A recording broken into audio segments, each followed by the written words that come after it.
Hello दोस्तों, स्वागत है आप सभी का आपके अपने यूट्यूब चैनल जीएस नंबर 1 पे। आज हम इस वीडियो में शुरू करने वाले हैं एक नया सेशन जीव विज्ञान का। दोस्तों, वीडियो में अंत तक बने रहिएगा क्योंकि ये सेशन बहुत ही खास होने वाला है। यदि आपने अभी तक चैनल को सब्सक्राइब नहीं किया है तो चैनल को सब्सक्राइब कर लें, वीडियो को लाइक करें, शेयर करें तथा कमेंट करें, जिससे बाकी सभी दोस्तों को इसका लाभ मिल सके। तो आइए शुरू करते हैं आज का अपना सेशन जीव विज्ञान का।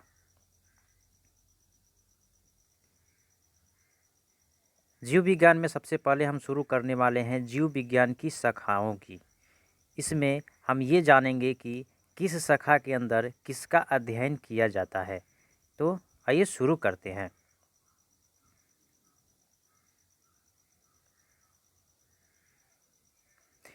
विटीकल्चर के द्वारा क्या उत्पादित होता है? तो विटीकल्चर के द्वारा अंगूर का उत्पादन किया जाता है। जेरेंटोलॉजी के अंतर्गत वृद्धावस्था एवं आयु वृद्धि के प्रभाव के विषय का अध्ययन किया जाता है। तो वृद्धा अवस्था एवं आयु वृद्धि के प्रभाव के विषय का अध्ययन किसके अंतर्गत किया जाता है? तो जेरोंटोलॉजी के अंतर्गत किया जाता है। वर्मी कल्चर में कौन सा कीट प्रयुक्त होता है? तो वर्मी कल्चर में केचुआ प्रयुक्त होता है।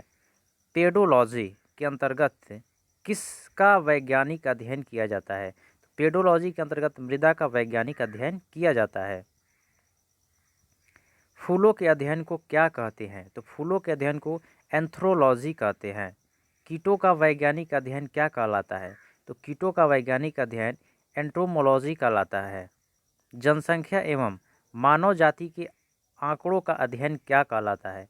तो जनसंख्या एवं मानव जाति के आंकड़ों का अध्ययन जननांकी या डेमोग्राफी कहते हैं। जीवाश्म वनस्पति के अंतर्गत पादप जीवाश्म का अध्ययन किया जाता है।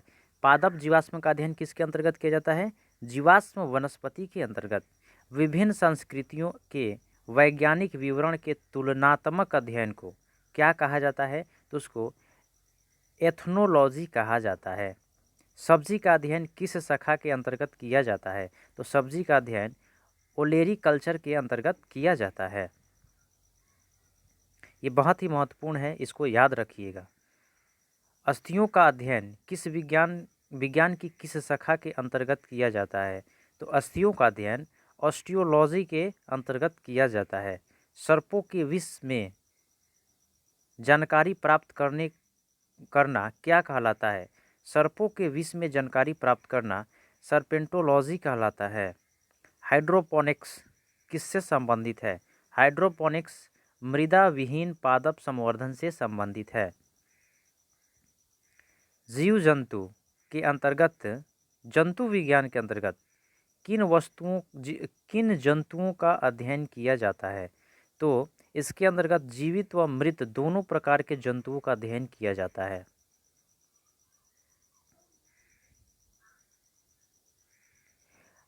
यहाँ पे कुछ शाखाएं दी गई है और उसके जनक दिया गया है। तो सबसे पहले देखते हैं जूलॉजी। जंतु विज्ञान के जनक अरस्तु को माना जाता है। और वनस्पति विज्ञान बोटनी का जनक थियोफ्रेस्टस थे। बोटनी के जनक कौन थे? थियोफ्रेस्टस थे। जीवाणु विज्ञान बैक्टीरियोलॉजी, इसके जनक रॉबर्ट कोच को माना जाता है। एवं प्रतिरक्षा विज्ञान यूमिनोलॉजी, ये एडवर्ड जेनर से संबंधित है। वर्गीकी अथवा वर्गीकरण विज्ञान कोरोलस लीनियस से संबंधित है। रुधिर परिसंचरण तंत्र ब्लड सर्कुलेटरी सिस्टम, यह विलियम हार्वे ने इसका खोज किया था। इसका जनक विलियम हार्वे थे। कोशिका विज्ञान साइटोलॉजी के जनक रॉबर्ट हुक हैं। उत्परिवर्तन म्यूटेशन के जनक ह्यूगो डी ब्रिज हैं। कवक विज्ञान माइकोलॉजी, इसके जनक एंटन डी बेरी हैं। पादप शरीर क्रिया विज्ञान प्लांट साइकोलॉजी, इसके जनक स्टीफन हेल्स हैं। आधुनिक वनस्पति विज्ञान मॉडर्न बोटनी के जनक कैरोलस लीनियस है। रुधिर वर्ग ब्लड ग्रुप के जनक कार्ल लैंड एस्टीनर हैं। अंतःस्रावी विज्ञान इंडोक्राइनोलॉजी के जनक थॉमस एल्वा एडिसन हैं। आनुवांशिकी जेनेटिक्स के जनक ग्रेगर जॉन मेंडल हैं। आधुनिक आनुवांशिकी मॉडर्न जेनेटिक्स के जनक टी.एच. मॉर्गन हैं। भारतीय पुरावनस्पति विज्ञान के जनक बीरबल साहनी हैं। आनुवांशिक अभियांत्रिकी के जनक पॉल बर्ग है। शैवाल विज्ञान के जनक विलियम हेनरी हार्वे हैं। भारतीय शैवाल विज्ञान के जनक M.O.P. अयंगर हैं। भारतीय पारिस्थितिकी इंडियन इकोलॉजी के जनक रामदेव मिश्रा हैं। भारतीय औषधि विज्ञान के जनक हिप्पोक्रेटस को माना जाता है। सूक्ष्मदर्शिकी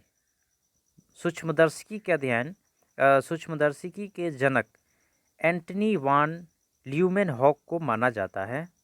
शॉर्ट फॉर्म में केवल ल्यूमेनहॉक याद रख सकते हैं। जीन चिकित्सा जीन थेरेपी ये एंडरसन इसके जनक थे। जंतु विज्ञान जीव विज्ञान की एक शाखा है। अरस्तु को जीव विज्ञान का जनक कहा जाता है। वनस्पति विज्ञान की कुछ शाखाएं दी गई हैं, इसको देखते हैं। घास विज्ञान, इसमें घासों का अध्ययन किया जाता है। एग्रोलॉजी, शैवालों के अध्ययन को एग्रोलॉजी कहते हैं। एनाटॉमी, आंतरिक संरचना का अध्ययन को एनाटॉमी कहते हैं। एंथ्रोलॉजी, पुष्पों के अध्ययन को एंथ्रोलॉजी कहा जाता है। जीवाणु विज्ञान, बैक्टीरियोलॉजी के अंतर्गत जीवाणुओं का अध्ययन किया जाता है। ब्रोयोलॉजी के अंतर्गत ब्रायोफाइटा का अध्ययन किया जाता है। केसिडोलॉजी के अंतर्गत पादपों में रोगजनक गांठों पादप कैंसर का अध्ययन किया जाता है। डेंड्रोक्रोनोलॉजी में वृक्षों की आयु का अध्ययन किया जाता है। डेंड्रोलॉजी में वृक्षों एवं झाड़ियों का अध्ययन किया जाता है। वृक्षों एवं झाड़ियों का अध्ययन किसमें किया जाता है? डेंड्रोलॉजी में। इकोलॉजी में पौधों का वातावरण से संबंध का अध्ययन किया जाता है। इकोनॉमिक बॉटनी में आर्थिक महत्व के पौधों का अध्ययन किया जाता है। एथनोबॉटनी में आदिवासियों द्वारा पादपों के उपयोग का अध्ययन किया जाता है। फॉरेस्ट्री में वनों का अध्ययन किया जाता है। एक्सोबायोलॉजी में अन्य ग्रहों पर संभावित जीवों की उपस्थिति का अध्ययन किया जाता है। जेनेटिक इंजीनियरिंग में कृत्रिम जीन्स का निर्माण व स्थानांतरण का अध्ययन किया जाता है। लाइकेनोलॉजी में लाइकेंस का अध्ययन किया जाता है। माइक्रोबायोलॉजी में सूक्ष्मजीवों का अध्ययन किया जाता है।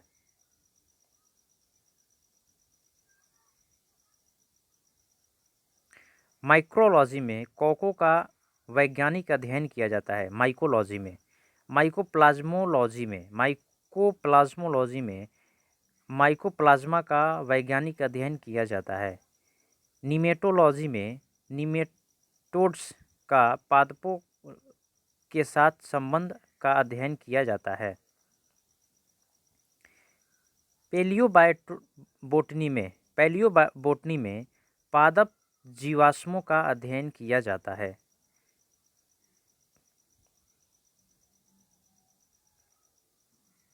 पैलिनोलॉजी में परागकणों का अध्ययन किया जाता है। पैथोलॉजी में पादप रोगों का उपचार व अध्ययन किया जाता है। पैरासिटोलॉजी में पोषक तथा परजीवों के संबंध का अध्ययन किया जाता है। फार्मेकोलॉजी में औषधीय पादपों का अध्ययन किया जाता है। फिजियोलॉजी में विभिन्न पादपों के जैविक क्रियाओं का अध्ययन किया जाता है। टेरिडोलॉजी में टेरिडोफाइटस का अध्ययन किया जाता है। फाइटोजियोग्राफी में पौधे के वितरण का उसके कारणों का अध्ययन किया जाता है। वितरण और कारणों का अध्ययन किया जाता है। स्पेस बायोलॉजी में अंतरिक्ष तथा वायुमंडल में स्थित पादपों का अध्ययन किया जाता है। स्पर्मोलॉजी में बीजों का अध्ययन किया जाता है। हेलियोथेरेपी में सूर्य के प्रभाव से चिकित्सा करने की प्रक्रिया को कहते हैं। सूर्य के प्रभाव से चिकित्सा करने की प्रक्रिया को हेलियोथेरेपी कहते हैं।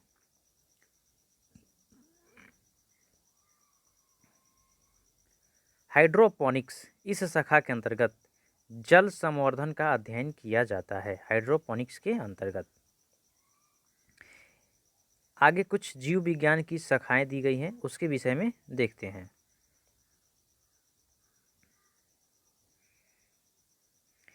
एनाटॉमी के अंतर्गत विच्छेदन के द्वारा शरीर एवं विविध अंगों की रचना का प्रदर्शन करना, इसको एनाटॉमी कहते हैं। एंथ्रोपोलॉजी में मानव जाति के सांस्कृतिक विकास का अध्ययन किया जाता है। इकोलॉजी में जैविक व अजैविक वातावरण के जीवों के विविध संबंधों का अध्ययन किया जाता है। एंडोक्राइनोलॉजी इसके अंतर्गत अंतःस्रावी तंत्रों का अध्ययन किया जाता है। एम्ब्रायोलॉजी में भ्रूणीय संवर्धन का अध्ययन किया जाता है। एंजाइमोलॉजी में उत्प्रेरकों का अध्ययन किया जाता है।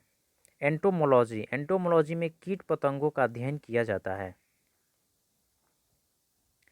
जेनेटिक्स में जीवों के आनुवांशिक लक्षण एवं उनकी वंशागति का अध्ययन किया जाता है।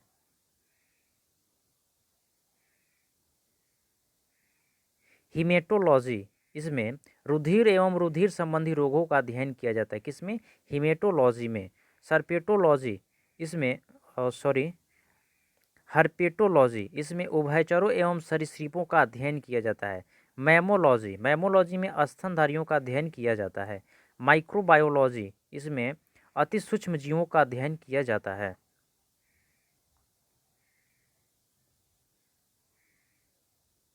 न्यूरोलॉजी इसमें तंत्रिका तंत्र का अध्ययन किया जाता है। ओडोंटोलॉजी में दंत विज्ञान संबंधी अध्ययन किए जाते हैं। ऑर्निथोलॉजी इसमें पक्षियों का अध्ययन किया जाता है। पैथोलॉजी इसमें रोगों की प्रकृति, लक्षणों एवं कारणों का अध्ययन किया जाता है। रेडियोलॉजी इसमें जीवों पर विकिरण प्रभाव का अध्ययन किया जाता है। एवं टैक्सोनॉमी में जीव जातियों के नामकरण एवं वर्गीकरण का अध्ययन किया जाता है। आयु वृद्धि के साथ जीवों में होने वाले परिवर्तन का अध्ययन जरा विज्ञान जेरोंटोलॉजी कहलाता है। अगला है जीवन की उत्पत्ति से संबंधित प्रमुख सिद्धांत एवं जैव विकास, इस पे चर्चा करते हैं। जीव विकास को सर्वप्रथम किसने परिभाषित किया था? तो जीव विकास को सर्वप्रथम जीन बैप्टिस्ट डी लैमार्क ने परिभाषित किया था। सिंपली हम लैमार्क याद रख सकते हैं। वैज्ञानिकों को आधुनिक मनुष्य का अंतिम पूर्वज किसे माना है? वैज्ञानिकों ने आधुनिक मनुष्य का अंतिम पूर्वज किसे माना है? तो आधुनिक मनुष्य का अंतिम पूर्वज क्रो-मैग्नॉन मानव को माना गया है। वर्तमान प्रमाण के अनुसार पृथ्वी पर जीव का उद्गम लगभग 2 अरब वर्ष पूर्व माना गया है। विकासवाद का सिद्धांत किसने प्रतिपादित किया था? तो विकासवाद का सिद्धांत चार्ल्स डार्विन ने प्रतिपादित किया था। थ्योरी ऑफ इवोल्यूशन किसने दिया था? चार्ल्स डार्विन ने। विकास का मुख्य कारण है क्या है? तो विकास का मुख्य कारण प्राकृतिक वर्ण है, नेचुरल सेलेक्शन। विकास के उत्परिवर्तन सिद्धांत का प्रतिपादन किसने किया था? तो विकास के उत्परिवर्तन सिद्धांत का प्रतिपादन ह्यूगो डी ब्रिज ने किया था। आर्कियोप्टेरिक्स जुरैसिक युग का सबसे प्राचीन पक्षी है जो सरीसृप व पक्षी वर्ग के मध्य की कड़ी है। मैमथ किस जीव का पूर्वज है? तो मैमथ जो है वो हाथी का पूर्वज है। पृथ्वी पर सबसे पहले किस जीव की उत्पत्ति मानी जाती है? तो पृथ्वी पर सबसे पहले नील हरित शैवाल ब्लू ग्रीन एल्गी का उत्पत्ति माना जाता है। शीत ऋतु में पशुओं के प्रसुप्ति काल को क्या कहते हैं? इसको हाइबरजेनस कहते हैं। किस जीव में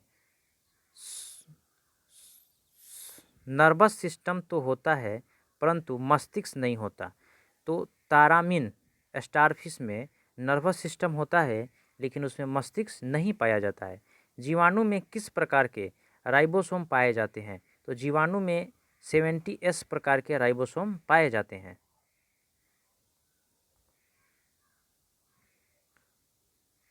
डायनासोर सरीसृप वर्ग में आते हैं जिनका उदय मेसोजोइक युग में हुआ था। डायनासोर का उदय किस युग में हुआ था?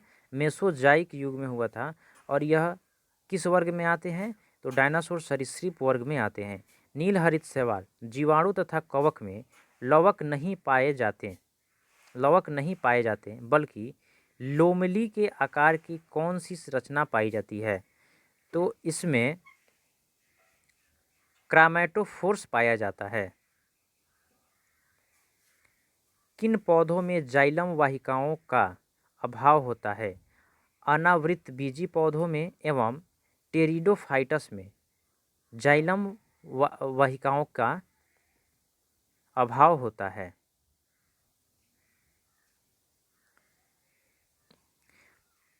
पांच जगत वर्गीकरण किसने प्रस्तुत किया था?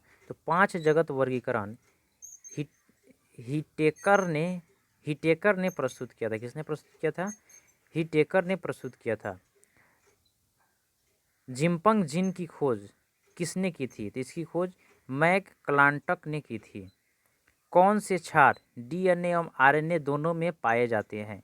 तो डीएनए एवं आरएनए में एडेनिन, ग्वानिन, साइटोसिन पाया जाता है, जबकि एक अलग हो जाता है थाइमिन जो आरएनए में पाया जाता है।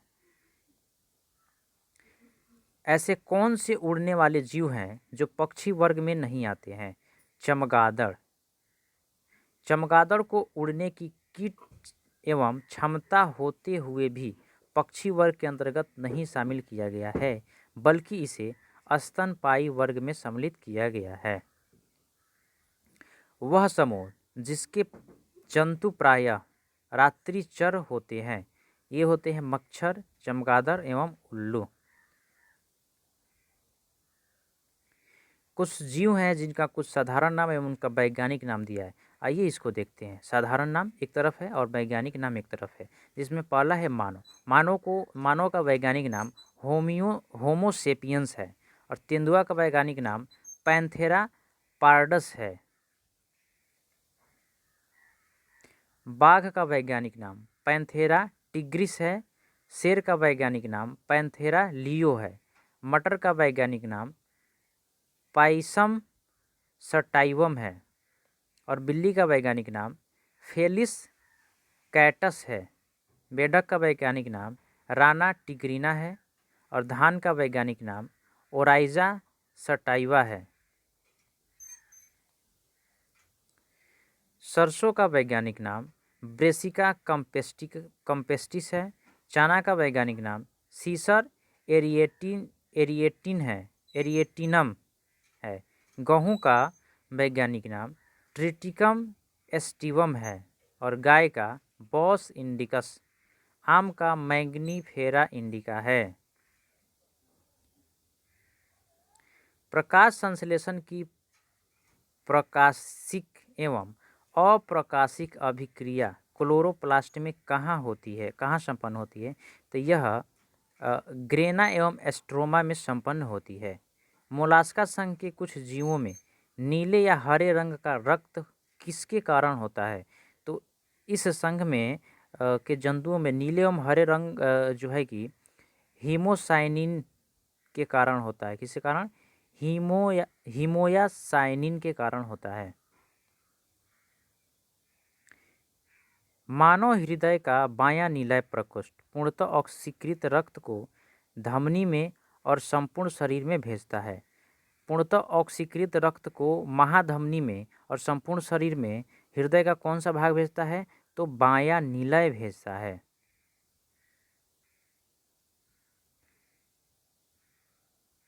कवकों और उच्चतर पादपों की जड़ों के मध्य में कौन सा कार्यात्मक सहचर पाया जाता है?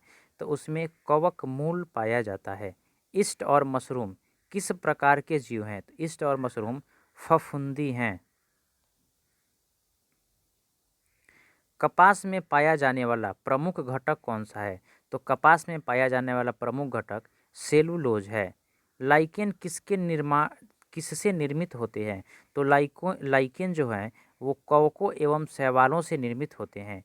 जीवन चक्र की दृष्टि से पौधे का सबसे महत्वपूर्ण अंग कौन सा है? जीवन चक्र की दृष्टि से पौधे का सबसे महत्वपूर्ण अंग पुष्प होता है। क्लोरोफिल के निर्माण में कौन सा तत्व महत्वपूर्ण होता है? तो क्लोरोफिल के निर्माण में मैग्नीशियम महत्वपूर्ण होता है।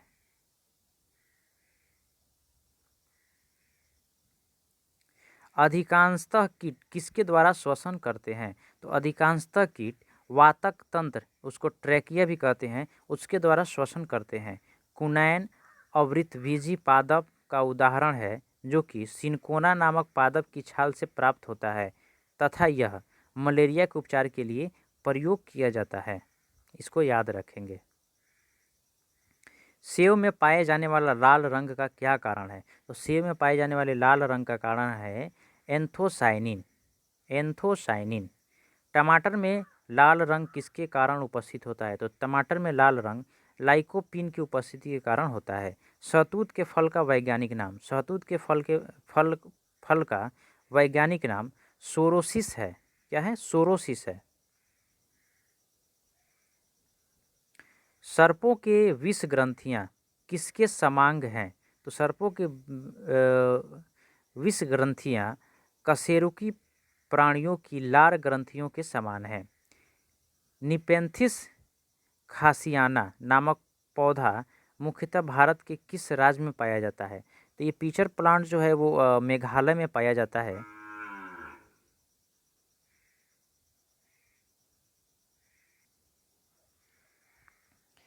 चट्टानों पर उगने वाले पादप क्या कहलाते हैं? तो चट्टानों पर उगने वाले पादप शैलोद्भिद कहलाते हैं। घटपर्णी पीचर प्लांट एक कीटभक्षी पादप है के अंतर्गत आता है। इसकी पत्तियों के पर्ण फलक घट में रूपांतरित होता है। कौन से प्राणी अपने आंत में जल का संग्रह करता है? तो अपने आंत में जल का संग्रह ऊंट करता है। सबसे बड़ा अकशेरुक जीव कौन सा है? Colossal squid.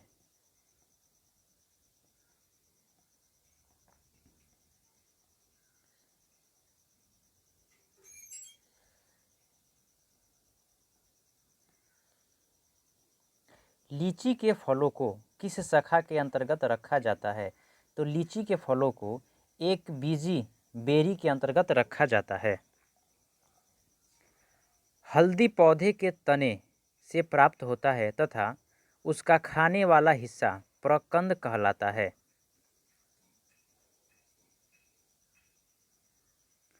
लाल मिर्च किसकी उपस्थिति के कारण तीखी होती है? तो लाल मिर्च कैप्सेसिन की उपस्थिति के कारण तीखी होती है।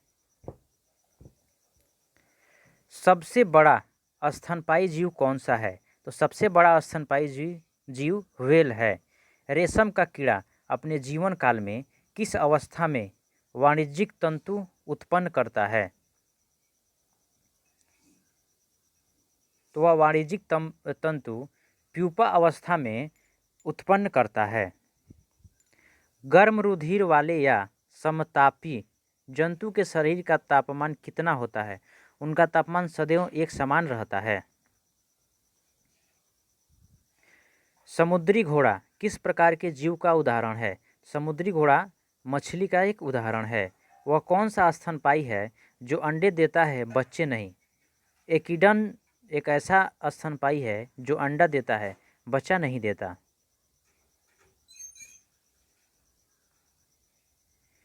जानने की इच्छा प्रकट करना तथा गूढ़ चिंतन व मनन करना मनुष्य को वानर गुणों से अलग करता है।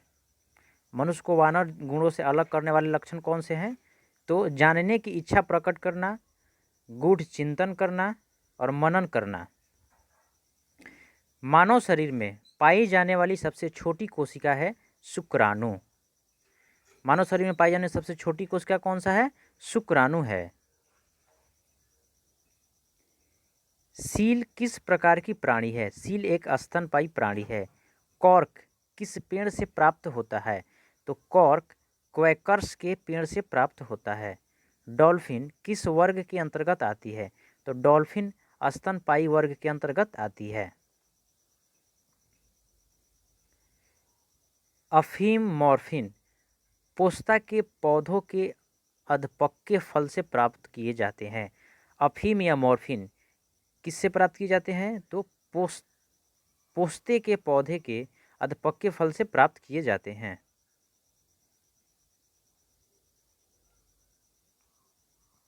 गन्ने के रोपण में उसके किस भाग का प्रयोग किया जाता है? तो गन्ने के रोपण में उसके तने का प्रयोग किया जाता है।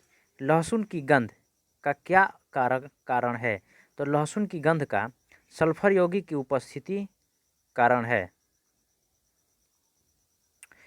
शुष्क जलवायु में अनुकूलित पेड़ पौधे को क्या कहते हैं? तो शुष्क जलवायु में अनुकूलित पेड़ पौधों को मरुद्भिद कहते हैं। जल एवं स्थल दोनों पर रहने वाले जीवों को उभयचर कहते हैं। उभयचर वर्ग के अंतर्गत रखा जाता है, जैसे मेढक। मेढक एक उभयचर है। अधिपादप अन्य पौधों पर क्यों निर्भर रहते हैं? अधिपादप अन्य पौधों पर यांत्रिक सहारे के लिए निर्भर रहते हैं। टिक और माइट किस जीव वंश से संबंधित है? तो टिक और माइट मकड़ी वंश से संबंधित है। जुगनू की चमक किस एंजाइम के कारण होती है? तो जुगनू की चमक ल्यूसीफेरस एंजाइम के कारण होती है। ल्यूसीफेरस एंजाइम के कारण होती है, इसको याद रखेंगे। सन हेम्स रेशे किससे प्राप्त किए जाते हैं? तो सन हेम्स रेशे फ्लोएम से प्राप्त किए जाते हैं। लेग हेमोग्लोबिन किसमें पाया जाता है? तो लेग हेमोग्लोबिन लेगियम मूल ग्रंथियों में पाया जाता है। डार्विन की पुस्तक on the origin of species कब प्रकाशित हुई थी? तो इसका प्रकाशन 1859 ईस्वी में किया गया था। जैव विकास के पक्ष में किस स्रोत से प्रत्यक्ष प्रमाण प्राप्त होते हैं? तो जैव विकास के पक्ष में जीवाश्मों से प्रत्यक्ष प्रमाण प्राप्त होते हैं। जीवों के विकास के संदर्भ में कौन सा अनुक्रमण सही है? तो जीवों के विकास के संदर्भ में सैलामेंडर, अजगर, कंगारू। किन कशेरुकी जीवों में कंकाल पूर्णतः अनुपस्थित होता है? तो सरीसृप में कंकाल पूर्णतः अनुपस्थित होता है। कॉकरोच और सिल्वर फिश में किस प्रकार का परिसंचरण तंत्र पाया जाता है? तो कॉकरोच एवं सिल्वर फिश में खुला परिसंचरण तंत्र पाया जाता है। स्तनपायी भ्रूण के उत्सर्जनीय उत्पाद किसके द्वारा बाहर उत्सर्जित किए जाते हैं?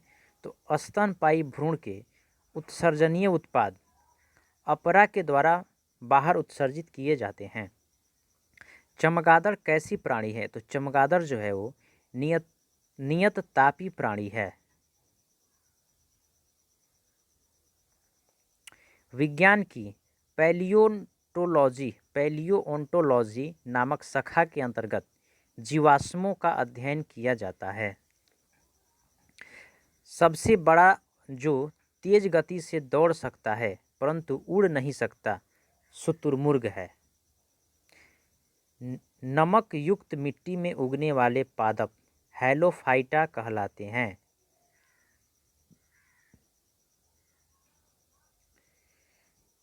नमक युक्त मिट्टी में उगने वाले पादप क्या कहलाते हैं? हैलोफाइटा कहलाते हैं।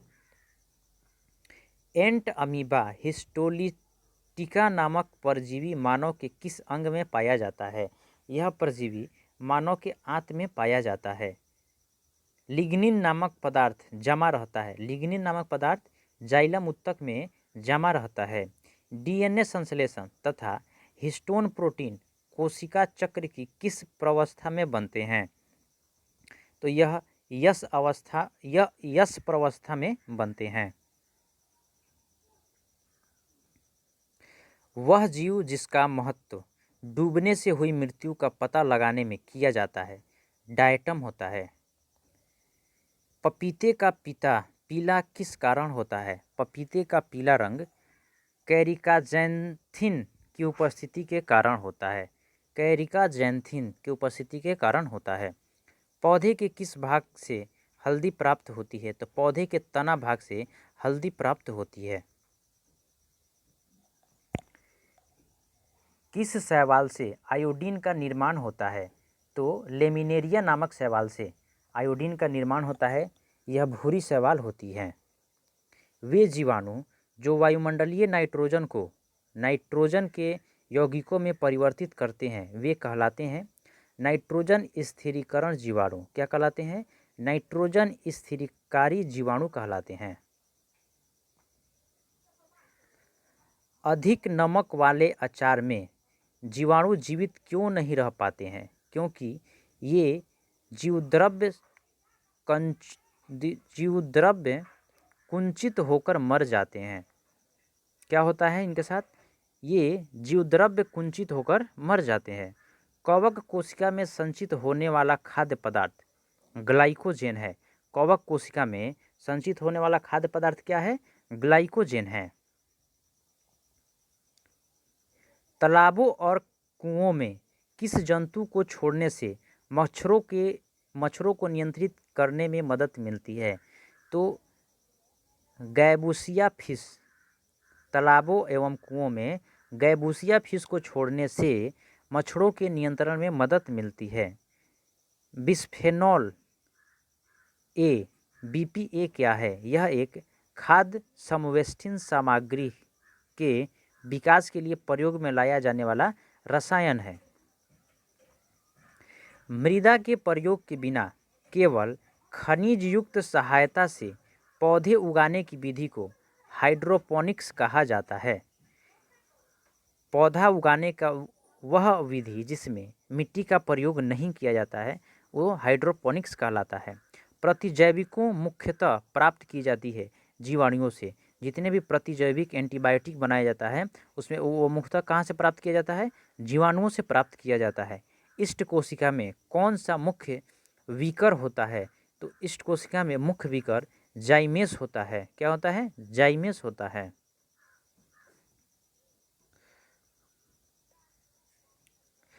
जब एक ही जीन दो या दो से अधिक भिन्न भिन्न लक्षणों को एक साथ नियंत्रित करती है तो उसे क्या कहा जाता है? तो उसे बहुत प्रभाविता का नियम कहा जाता है। क्यूनिन किसकी छाल से प्राप्त किया जाता है? यह जो है सिनकोना के छाल से प्राप्त किया जाता है। मेंडल ने अपने वंशागति नियमों को प्रतिपादित करने में किस पौधे का प्रयोग किया था? तो उन्होंने गार्डन पी यानी मटर का प्रयोग किया था। जॉन मेंडल को आधुनिक अनुवांशिकी का जनक कहा जाता है। आधुनिक अनुवांशिकी का जनक किसको बोलते हैं? ग्रेगर जॉन मेंडल को। सूखा सहिष्णुता से संबंधित हार्मोन है। सूखा सहिष्णुता से संबंधित हार्मोन एब्सिसिक अम्ल है। अधिकांश एंजाइम विकर किस ताप पर सर्वाधिक सक्रिय रहते हैं? वह जो है -20 से 35 डिग्री सेल्सियस के मध्य अधिक सक्रिय रहते हैं। सीप, घोंघा, स्क्विड, कैंडी, ऑक्टोपस, कटलफिश आदि मोलास्का संघ के प्रमुख जीव हैं। अगला टॉपिक है कोशिका, सेल। जैव कोशिका के किस कोशिकांग को ऊर्जा घर या पावर हाउस कहा जाता है? तो जैव कोशिका के माइटोकॉन्ड्रिया को पावर हाउस या ऊर्जा घर कहा जाता है। हमारे तंत्र में अधिकतम ATP जीवाणुओं को उत्पन्न करने वाले पद का नाम क्रेब्स चक्र है। इसको याद रखेंगे। प्लाज्मा झिल्ली किन पदार्थों से बनी होती है? प्लाज्मा झिल्ली प्रोटीन और लिपिड की बनी होती है। मानव शरीर के किस अंग में लसिका कोशिकाएं लिम्फोसाइट सेल्स पाई जाती हैं? तो मानव शरीर के प्लीहा में लसिका कोशिकाएं पाई जाती हैं। किस जीव में लिंग गुणसूत्र नहीं पाए जाते हैं? तो छिपकली में लिंग गुणसूत्र नहीं पाए जाते हैं। जंतु कोशिका में अनुपस्थित होता है। जंतु कोशिका में कोशिका भित्ति अनुपस्थित होता है। कोशिका भित्ति पादप कोशिकाओं में पाया जाता है। पिटपिंड कहाँ पाई जाती है? तो पिटपिंड अंडाशय ओवरी में पाया जाता है। प्रक्रमित कोशिका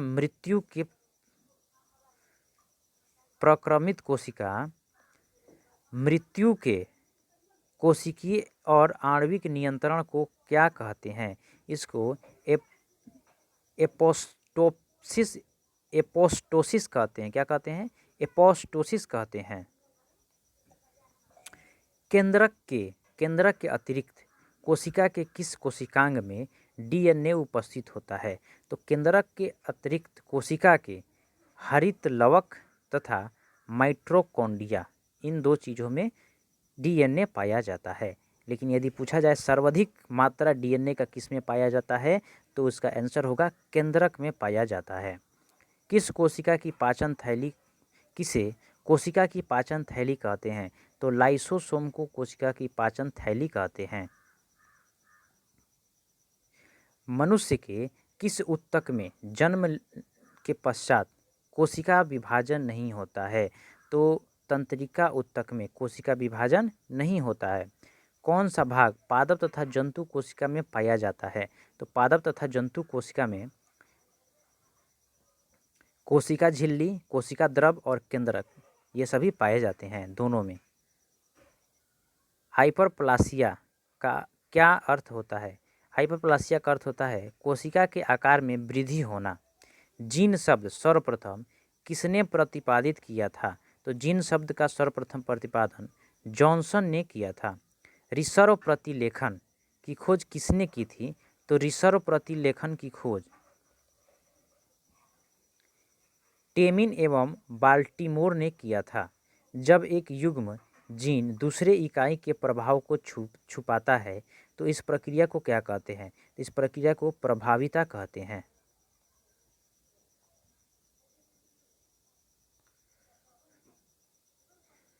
कोशिका का जीवित अंश जीवद्रव्य कहलाता है। यह किससे मिलकर बनता है? यह कोशिका द्रव्य एवं केंद्रक द्रव्य से मिलकर बनता है। कौन सा कोशिकांग प्रोटीन संश्लेषण में सहायता करता है? तो राइबोसोम प्रोटीन संश्लेषण में सहायता करता है। मानव शरीर में गुणसूत्रों की संख्या 46 है, यानी 23 जोड़ा। कौन सा तत्व पौधे की कोशिका भित्ति की संरचना का घटक है? तो कैल्शियम। पौधे की कोशिका भित्ति की संरचना का घटक कैल्शियम होता है। सबसे छोटी जीवित कोशिका, तो सबसे छोटी जीवित कोशिका माइकोप्लाज्मा है। किसे जीवन का भौतिक आधार माना जाता है? तो जीवन का भौतिक आधार जीवद्रव्य को माना जाता है।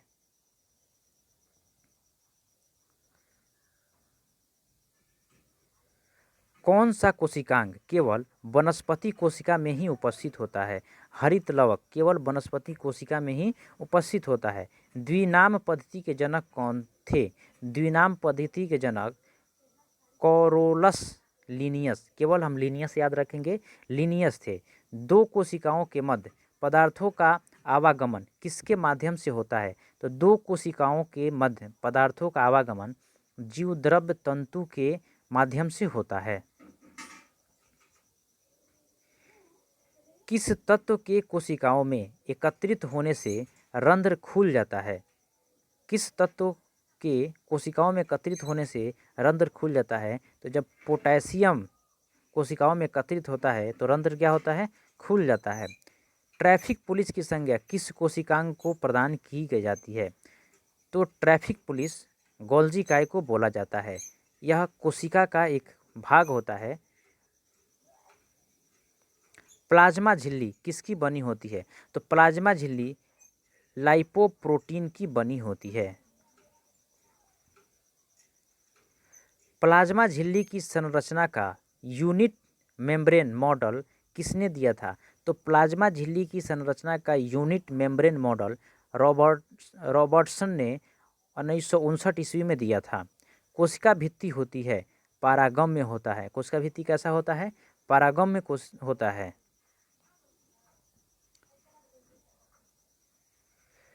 विश्व की सबसे छोटी कोशिका माइक्रोप्लाज्मा गैलेसेप्टिकम का होता है। विश्व की सबसे बड़ी कोशिका शुतुरमुर्ग के अंडे का होता है। मानव शरीर में सबसे छोटी कोशिका सेरिब्रम की गैन्यूल सेल की होती है।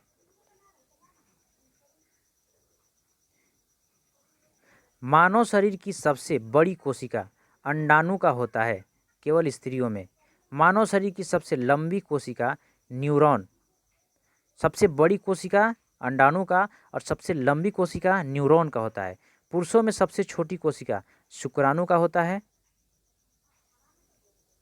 सबसे बड़ी पादप कोशिका कालेर्पो टैक्सीफोलिया का होता है। कालेर्पो टैक्सीफोलिया का होता है।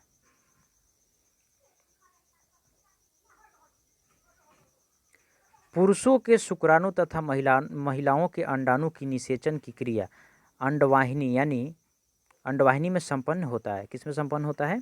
अंडवाहिनी में संपन्न होता है। अंडाणु एवं शुक्राणु का निषेचन की क्रिया कहाँ संपन्न होता है? अंडवाहिनी में।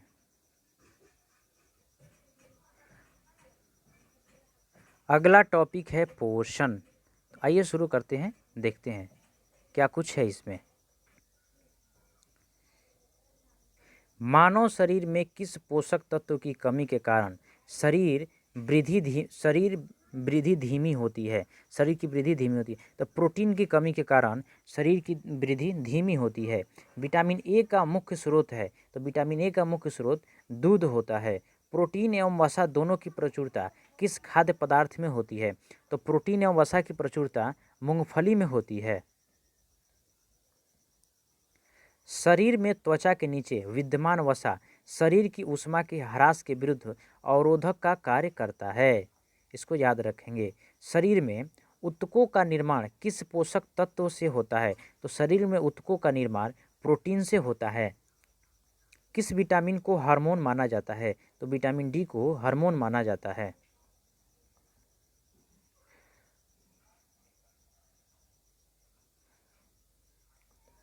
कौन सा एंजाइम प्रोटीन के पाचन में सहायक होता है? तो प्रोटीन के पाचन में ट्रिप्सिन नामक एंजाइम सहायक होता है। सामान्य क्रियाशील महिला के लिए प्रोटीन की प्रयुक्त दैनिक मात्रा कितनी होनी चाहिए? तो इसकी मात्रा लगभग 45 ग्राम होनी चाहिए। स्तनपान कराने वाली माँ को प्रतिदिन आहार में लगभग 70 ग्राम प्रोटीन की आवश्यकता होती है। लार किसके पाचन में सहयोग करता है? तो लार स्टार्च के पाचन में सहयोग करता है। अलसी या तीसी किसका प्रचुर स्रोत है? यह ओमेगा 3 वसीय अम्ल का प्रचुरता होता है इसमें। मानव शरीर में पाचन की अधिकांश क्रिया किस अंग में होती है? तो मानव शरीर में पाचन की अधिकांश क्रिया छोटी आंत में होती है। मांस की तुलना में मछली को सुपाच्य और लाभदायक क्यों माना जाता है?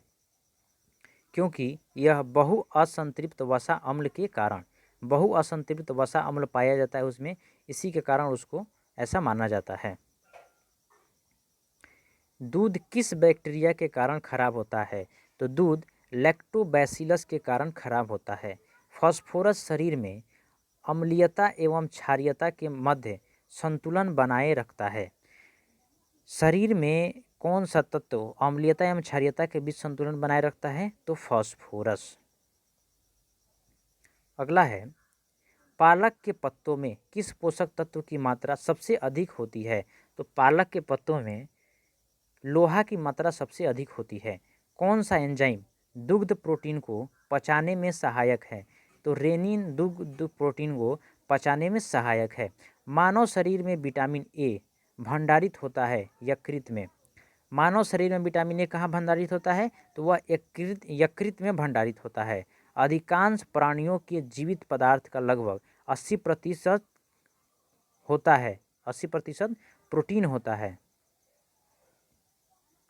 पपीता में कौन सा विटामिन सर्वाधिक मात्रा में पाया जाता है? तो पपीता में विटामिन सी सर्वाधिक मात्रा में पाया जाता है।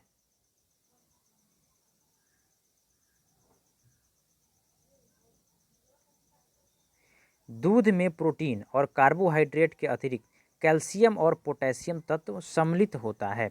पोटेशियम की अधिकतम मात्रा किस में पाई जाती है? तो पोटेशियम नहीं, प्रोटीन की अधिकतम मात्रा किस में पाई जाती है? तो यह सोयाबीन में पाई जाती है।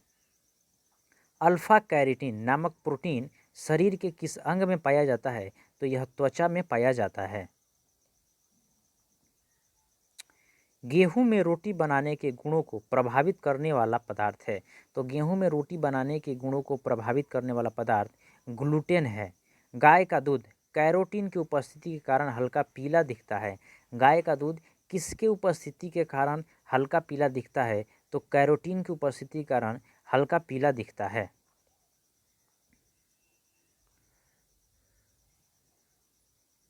दूध का श्वेत रंग किसकी उपस्थिति के कारण होता है? दूध का श्वेत रंग कैसीन नामक प्रोटीन की उपस्थिति के कारण श्वेत दिखता है। किसमें विटामिन सी की मात्रा सर्वाधिक होती है? तो संतरा में विटामिन सी की मात्रा सर्वाधिक पाई जाती है। आयोडीन डी का प्रमुख स्रोत क्या है? आयोडीन डी का प्रमुख आयोडीन डी नहीं, विटामिन डी का प्रमुख स्रोत सूर्य की किरणें हैं।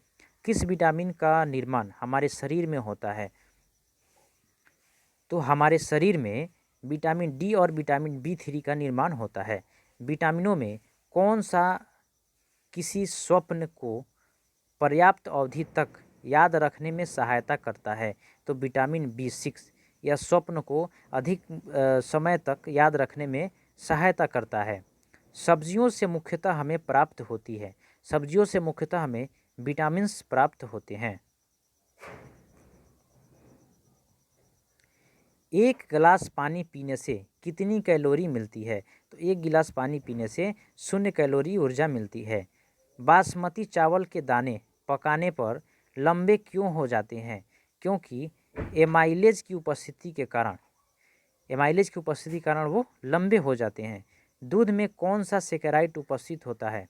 तो दूध में लैक्टोज सेकेराइट उपस्थित होता है। किस विटामिन की कमी को स्कर्विक रोग होता है? किस विटामिन की कमी से स्कर्वी रोग होता है? तो विटामिन सी की कमी से स्कर्वी रोग होता है। हेपेटाइटिस बी और विटामिन सी का रासायनिक नाम स्कर्बिक अम्ल है। हेपेटाइटिस मानव शरीर के किस अंग को प्रभावित करता है? तो हेपेटाइटिस मानव शरीर के यकृत को प्रभावित करता है। विटामिन के की विशिष्ट भूमिका किसके संश्लेषण में होती है? तो विटामिन के की विशिष्ट भूमिका प्रोथ्रोम्बिन के संश्लेषण में होती है। पौधों व जंतुओं में कार्बोहाइड्रेट का संचयन किस रूप में होता है? तो पौधों और जंतुओं में कार्बोहाइड्रेट का संचयन पौधों में स्टार्च के रूप में होता है और जंतुओं में ग्लाइकोजेन के रूप में होता है। विटामिन होते हैं, विटामिन आवश्यक कार्बनिक यौगिक जिनका संश्लेषण शरीर में नहीं होता है, वे विटामिन होते हैं। शरीर में अवशोषित होने वाले पोषक पदार्थों से भंडारण के लिए आवश्यक से अधिक वसा संश्लेषण कर लिया जाता है।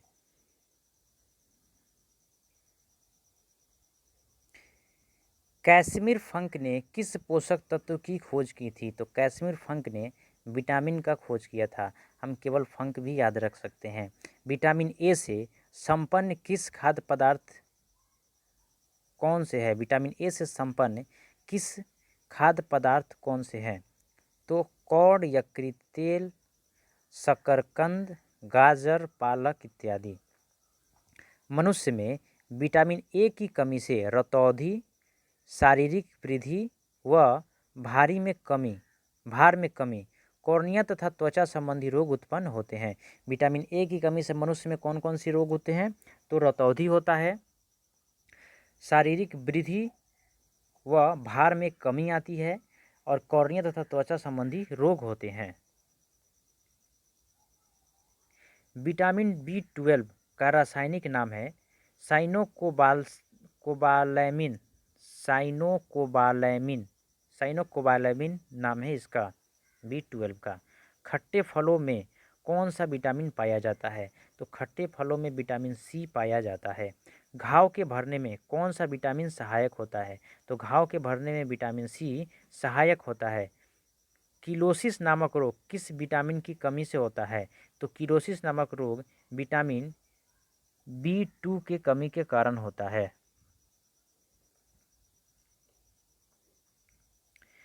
थायमिन किसका रासायनिक रूप है? तो थायमिन B1 का रासायनिक रूप है। जल में कौन सा विटामिन घुलनशील होता है? तो जल में घुलनशील विटामिन BC होता है। और वसा में, अगर हम वसा की बात करें तो वसा में A, D, E और K, ये वसा में घुलनशील विटामिन होते हैं।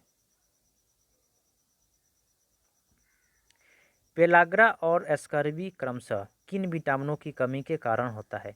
तो पेलाग्रा रोग विटामिन B3 के कमी के कारण होता है और यह स्कर्विक रोग विटामिन C की कमी के कारण होता है। विटामिन D का रासायनिक नाम क्या है? विटामिन D का रासायनिक नाम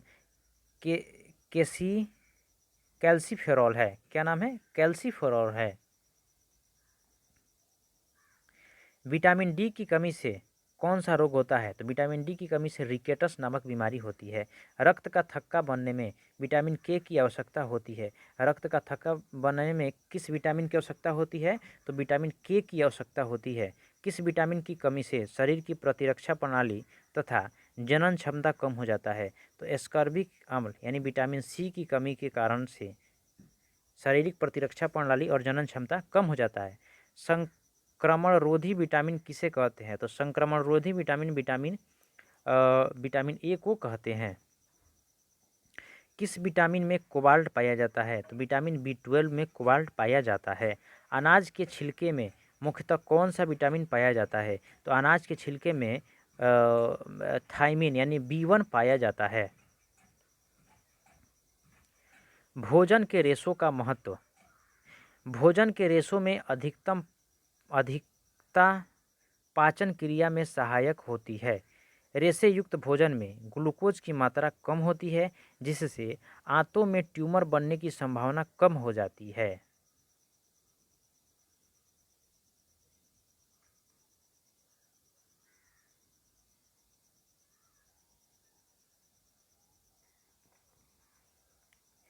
आगे एक चार्ट दिया गया है जिसमें एक तरफ खनिज है और दूसरे तरफ उसके महत्वों को दिया गया है। तो आइए देखते हैं। कैल्शियम जो होता है वो दांतों एवं अस्थियों की रचना तथा रुधिर स्कंदन एवं तंत्रिकाओं एवं पेशियों के कार्य, इन सारी चीज़ों के लिए बहुत ही महत्वपूर्ण होता है। फास्फोरस, यह भी दांत और हड्डियों की रचना, अम्ल क्षार संतुलन और ATP DNA के लिए महत्वपूर्ण होता है। गंधक, अनेक एमिनो अम्ल तथा कुछ हार्मोनों एवं विटामिनों का घटक होता है। पोटेशियम, अम्ल क्षार संतुलन, जल संतुलन एवं तंत्रिकाओं की क्रायिका के लिए महत्वपूर्ण होता है। और हृदय की गति के संतुलन के लिए भी पोटेशियम बहुत महत्वपूर्ण होता है, इसको याद रखेंगे। क्लोरीन जठर रस का अम्ल क्षार संतुलन के लिए महत्वपूर्ण होता है। सोडियम, अम्ल क्षार संतुलन, जल संतुलन एवं तंत्रिकाओं की क्रायिका के लिए महत्वपूर्ण होता है। मैग्नीशियम, ग्लाइकोलाइसिस तथा ATP पर आश्रित अनेक उपापचयी क्रियाओं के लिए एंजाइमों का संगठक होता है। कुछ खनिज दिए गए हैं और उनके प्रमुख स्रोत दिए गए हैं। तो आइए देखते हैं कि किस खनिज का प्रमुख स्रोत क्या है। तो लौह का प्रमुख स्रोत केला एवं खजूर है। पोटेशियम हमें पोटेशियम का प्रमुख स्रोत पालक है। आयोडीन, आयोडीन का प्रमुख स्रोत आयोडीन युक्त सामान्य नमक है। कैल्शियम, दूध एवं अंडे। कौन सा तत्व किडनी में पथरी को बनाने से रोकता है? तो किडनी में पथरी को बनाने से मैग्नीशियम रोकता है। कौन सा फल स्कर्वी रोग के उपचार में प्रयोग किया जाता है? तो आंवला का प्रयोग स्कर्वी रोग के उपचार में किया जाता है। एक संतुलित आहार में विभिन्न पोषक तत्वों के अनुपात में किस अनुपात में होने चाहिए? तो इनका अनुपात होना चाहिए, प्रोटीन 1/2 होना चाहिए, वसा 1/4 होना चाहिए और कार्बोहाइड्रेट 3/5 होना चाहिए। किस पोषक तत्व से प्रति ग्राम सर्वाधिक ऊर्जा प्राप्त होती है? तो वसा से प्रति ग्राम सर्वाधिक ऊर्जा की प्राप्ति होती है। किसकी कमी से क्रिटिनिज्म यानी मंद बुद्धि एवं बौना रोग हो जाता है? आयोडीन की कमी से। कौन सा विटामिन शरीर को रोगों से प्रतिरक्षा प्रदान करता है? तो विटामिन ए शरीर को रोगों से प्रतिरक्षा प्रदान करता है। विटामिन डी की अनुपस्थिति से शरीर में कैल्शियम की कमी हो जाती है। यहाँ एक चार्ट दिया गया है जिसमें विटामिन एवं उसके कार्यों को दर्शाया गया है, जिसमें पहला है वसा में घुलनशील विटामिन। तो वसा में घुलनशील विटामिन होता है ए, डी, ई और के। तो विटामिन ए का रासायनिक नाम रेटिनॉल है। विटामिन डी का रासायनिक नाम कैल्सीफेरॉल है। विटामिन ई का रासायनिक नाम टोकोफेरॉल है और विटामिन के का रासायनिक नाम फ्लोक्विनोन है। तो विटामिन ए की कमी से कॉर्निया व त्वचा की कोशिकाओं का विकास में अवरुद्ध उत्पन्न होता है। विटामिन डी की कमी से सूखा रोग होता है और विटामिन ई की कमी से जनन क्षमता में कमी आती है और विटामिन के की कमी से चोट लगने पर रक्त का थक्का नहीं जमता है। यही महत्वपूर्ण बिंदु है जिससे प्रश्न आते हैं, इसी को याद रखना आवश्यक है।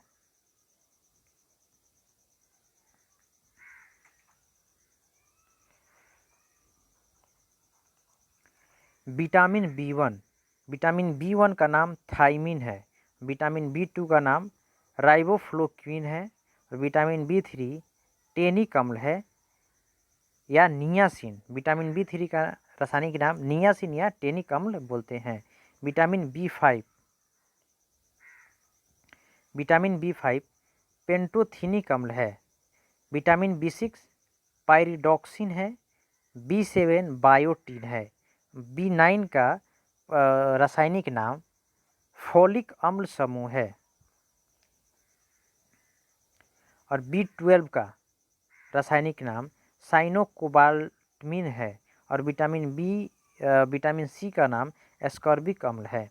विटामिन के का रासायनिक नाम फेलोक्विनिन है और जिसका कार्य होता है रक्त स्तंदन करना और यकृत में थ्रोम्बिन का निर्माण करना। तो आइए देखते हैं किसके कमी से क्या प्रभाव पड़ता है। तो विटामिन बी1 या थायमिन के कमी से बेरी रोग होता है। विटामिन बी2 या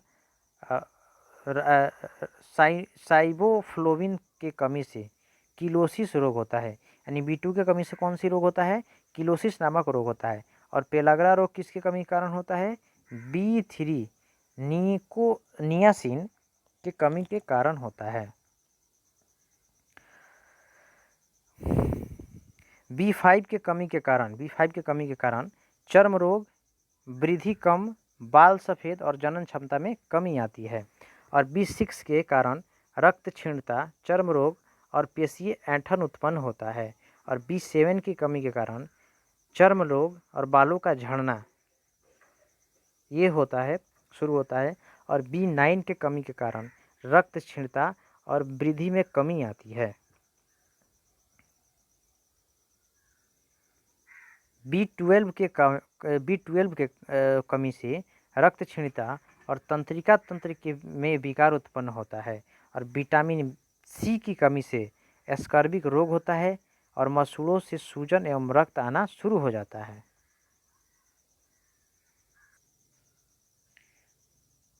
अगला टॉपिक है पादपों की अकारिकी। तो आइए इसको देखते हैं।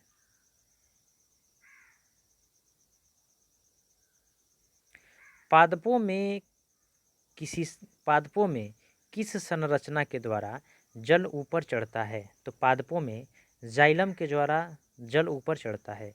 एक बीज किसके अभाव में अंकुरित हो सकता है? एक बीज जो होता है वो पर्याप्त प्रकाश के अभाव में अंकुरित हो सकता है। प्रकाश संश्लेषण की दर किस प्रकाश में अधिक होता है? तो प्रकाश संश्लेषण की दर श्वेत प्रकाश में अधिक होता है। रंधिवातपोत्सर्जन रुक जाता है। विसरण कोशिका क्रिया। जीवाणुओं द्वारा नाइट्रोजन को वायुमंडलीय नाइट्रोजन में परिवर्तित करने की प्रक्रिया क्या कहलाती है? तो जीवाणुओं द्वारा नाइट्रोजन को वायुमंडलीय नाइट्रोजन में परिवर्तित करने की प्रक्रिया नाइट्रीकरण कहलाता है। क्या कहलाता है? विनाइट्रीकरण कहलाता है। किस क्रिया के दौरान सौर ऊर्जा रासायनिक ऊर्जा में परिवर्तित हो जाता है? तो प्रकाश संश्लेषण के क्रिया के दौरान सौर ऊर्जा रासायनिक ऊर्जा में परिवर्तित हो जाता है। वृद्धि रोधक के रूप में कार्य करते हैं। वृद्धि रोधक के रूप में अवशेषिक अम्ल व इथाइलिन कार्य करता है। पुष्पित पौधों के बीज किसके बने होते हैं? तो पुष्पित पौधों के बीज भ्रूण खाद्य संग्रह व आवरण के बने होते हैं। प्रकाश संश्लेषण पादप के किस कोशिका का होता है? प्रकाश संश्लेषण पादप के क्लोरोप्लास्ट में होता है। यदि हम केंचुए अथवा जोंक पर नमक छिड़कते हैं तो वह क्यों मर जाता है? परासरण प्रघात के कारण वह मर जाता है। कौन सी फसल मिट्टी को अतिरिक्त नाइट्रोजन प्रदान करती है? मटर। कौन सा तत्व पौधे के विकास में आवश्यक नहीं है? तो पौधे के विकास में सोडियम आवश्यक नहीं है। वर्मी कंपोस्ट क्या है? वर्मी कंपोस्ट एक कार्बनिक जैव उर्वरक है। किस पौधे को औषधिक भारतीय चिकित्सक कहा जाता है? आंवला को औषधिक भारतीय चिकित्सक कहा जाता है। अफीम पौधे के किस भाग से प्राप्त किया जाता है? तो अफीम पौधे के फूलों से प्राप्त किया जाता है। सबसे पहले बनने वाले प्राथमिक जाइलम तत्व को क्या कहते हैं? तो सबसे पहले बनने वाले प्राथमिक जाइलम तत्व को प्रोटोजाइलम कहते हैं। कॉफ़ी पौधे के किस भाग से प्राप्त होती है? तो कॉफ़ी पौधे के बीजों से प्राप्त होती है।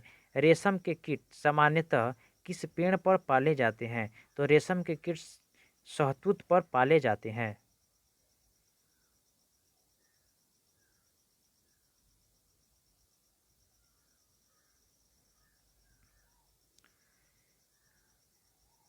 भूमि की उर्वरता को घटाने वाला जीवाणु कौन सा है?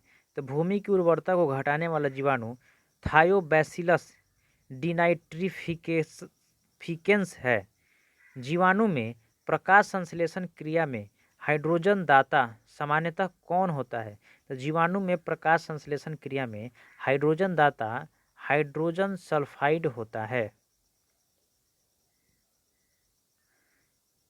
किस समूह के पौधे के जीवन चक्र में दो स्वतंत्र पीढ़ियों का एकांतरण होता है? तो टेरिडोफाइटा में। वायु प्रदूषण के सूचक होते हैं लाइकेन जो होता है वो वायु प्रदूषण के सूचक होते हैं। अंडाशय वाहिनी पुष्पोद्भिद क्या कहलाते हैं? तो यह जिम्नोस्पर्म कहलाते हैं। बरगद की शाखाओं से निकलने वाली जड़ों को क्या कहते हैं? तो बरगद की शाखाओं से निकलने वाले जड़ों को स्तंभ मूल या प्रोप रूट कहते हैं। परजीवी पौधे अपने पोषद से किस अंग द्वारा भोजन का अवशोषण करते हैं? चूस्कांग के द्वारा भोजन का अवशोषण करते हैं। किस प्रकार के पौधों की जड़ों में द्वितीय वृद्धि की जाती है? तो द्विबीजपत्री पौधों में की जाती है। नागफनी की पत्तियां किसमें रूपांतरित होती हैं? तो नागफनी की पत्तियां कांटों में रूपांतरित होती हैं। गेहूं, धान और जौ में कैसी जड़ें पाई जाती हैं? तो गेहूं, धान और जौ में तंतुमय जड़ें फाइब्रस रूट पाया जाता है। रेशेदार जड़ तंत्र किन पौधों में पाया जाता है? तो रेशेदार जड़ तंत्र प्रायः एक बीजी पौधों में पाया जाता है। कौन सा मरुद्भिद पौधा उत्तर प्रदेश के मैदानी क्षेत्रों में पाया जाता है? तो उत्तर प्रदेश के मैदानी क्षेत्रों में अकेसिया नामक मरुद्भिद पौधा पाया जाता है। पुष्पन का सहायक अंग किसे कहा जाता है? तो पुष्प का सहायक अंग बाह्य दलपुंज या दलपुंज को कहा जाता है।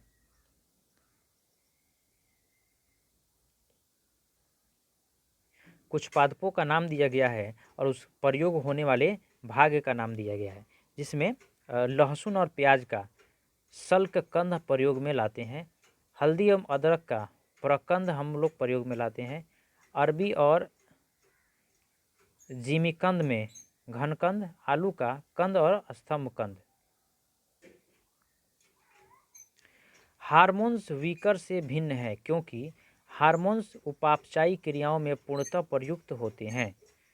अगला है, जीवाणु में प्रकाश संश्लेषण उच्च पादपों से भिन्न होता है क्योंकि उसमें O2 का निष्कासन नहीं होता है। प्याज किसका परिवर्धित रूप है? तो प्याज तने का परिवर्धित रूप है, को याद रखेंगे। प्रकाश संश्लेषण की प्रक्रिया केवल दृश्य प्रकाश में होती है। प्रकाश संश्लेषण की प्रक्रिया किस में होती है? केवल दृश्य प्रकाश में होती है। अगला टॉपिक है कंकाल तंत्र, स्केलेटन सिस्टम।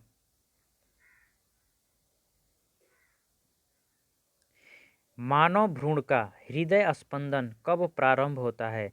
तो मानव भ्रूण का हृदय स्पंदन विकास के चौथे पांचवें सप्ताह में प्रारंभ होता है। मनुष्य की खोपड़ी में कितनी अस्थियां होती हैं? तो मनुष्य की खोपड़ी में 29 अस्थियां होती हैं। प्रतिवर्ती क्रियाओं का नियंत्रण केंद्र कहाँ स्थिर होता है? तो प्रतिवर्ती क्रियाओं का नियंत्रण केंद्र कशेरुक रज्जु यानी स्पाइनल कॉर्ड में केंद्रित होता है। वयस्क मानव में कितनी अस्थियां होती हैं? तो वयस्क मानव में 206 अस्थियां होती हैं। नाखून काटते समय दर्द नहीं होता क्योंकि नाखून मृत कोशिकाओं के द्रव्य द्वारा बने होते हैं, जिसमें रक्त संचरण नहीं होता है। हमारे शरीर का सबसे दृढ़ भाग कौन सा है?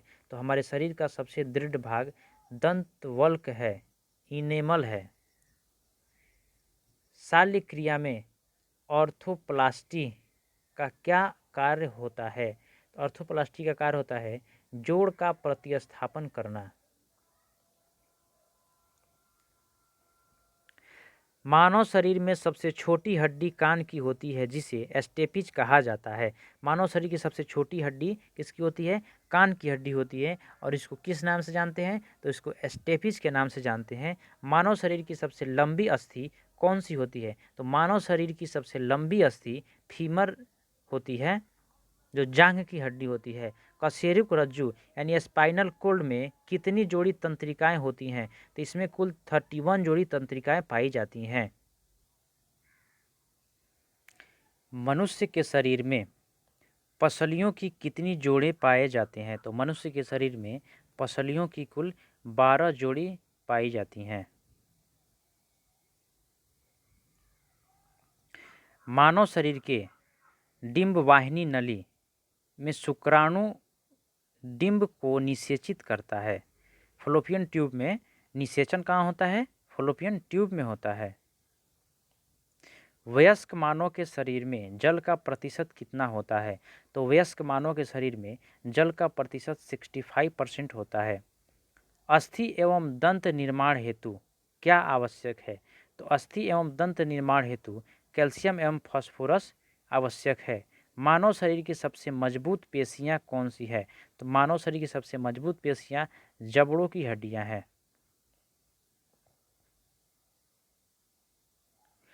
परिवर्धनशील भ्रूण की शुष्कन से कौन रक्षा करता है? तो इसकी रक्षा उल्व करता है। मानव के जीवन काल में कितने दांत 2 बार विकसित होते हैं? तो मानव के जीवन काल में 20 दांत 2 बार विकसित होते हैं।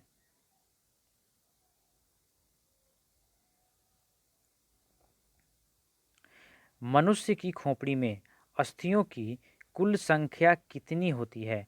तो मानव की खोपड़ी में अस्थियों की कुल संख्या 28 होती है। मानव शरीर की सबसे बड़ी गुहा कौन सी है? तो मानव शरीर की सबसे बड़ी गुहा कोलम या स्प्लैक्नियम गुहा होता है। त्वचा पर चोट लगने के बाद इसका पुनरुद्भव किसके द्वारा किया जाता है? तो चोट लगने के बाद उसका पुनरुद्भव घनाकार उपकला के द्वारा किया जाता है।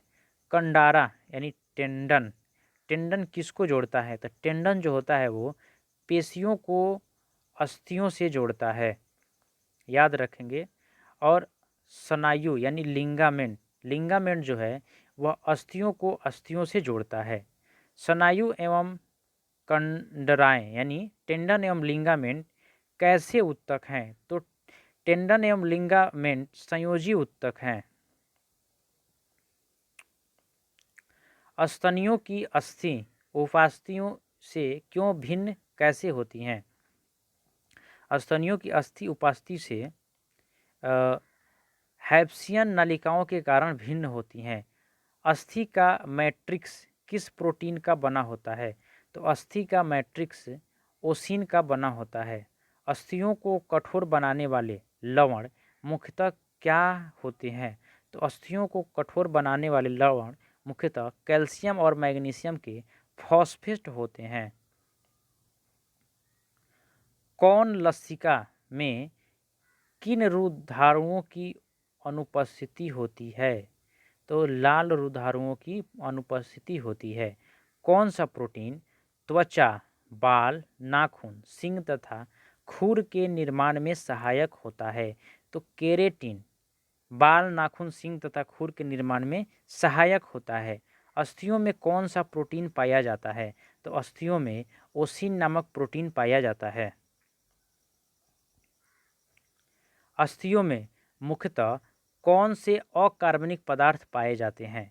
तो अस्थियों में मुख्यतः कैल्शियम तथा मैग्नीशियम फॉस्फेट पदार्थ पाए जाते हैं। मज्जा गुहा यानी मैरो कैविटी का निर्माण किस प्रकार की कोशिकाएं करती हैं? तो ये ऑस्टियोक्लास्ट नामक कोशिकाएं करती हैं। अस्थियों का निर्माण किन ऊतकों से होता है? अस्थियों का निर्माण संयोजी ऊतकों से होता है। शिशुओं में कुल कितनी अस्थियां पाई जाती हैं? तो शिशुओं में कुल 300 अस्थियां पाई जाती हैं। मानव शरीर के किस अंग में सबसे अधिक अस्थियों की संख्या होती है? तो मानव शरीर के हाथ में यानी हाथ में सबसे अधिक अस्थियां पाई जाती हैं। किस प्रकार की संधियों द्वारा हमारी खोपड़ी की अस्थियां परस्पर जुड़ी होती हैं? तो अचल संधियों के द्वारा हमारी खोपड़ियों की अस्थियां आपस में जुड़ी होती हैं। मनुष्य के कंकाल में कब्जा संधि का एक उत्कृष्ट उदाहरण किन अस्थियों के संधि में मिलता है? तो कब्जा संधि का एक उत्कृष्ट उदाहरण अल्ना एवं ह्यूमरा नामक संधि में देखने को मिलता है। मनुष्य की श्रोणि मेखला में 3 अस्थियां स्चलम, इलियम एवं फ्यूबियम है।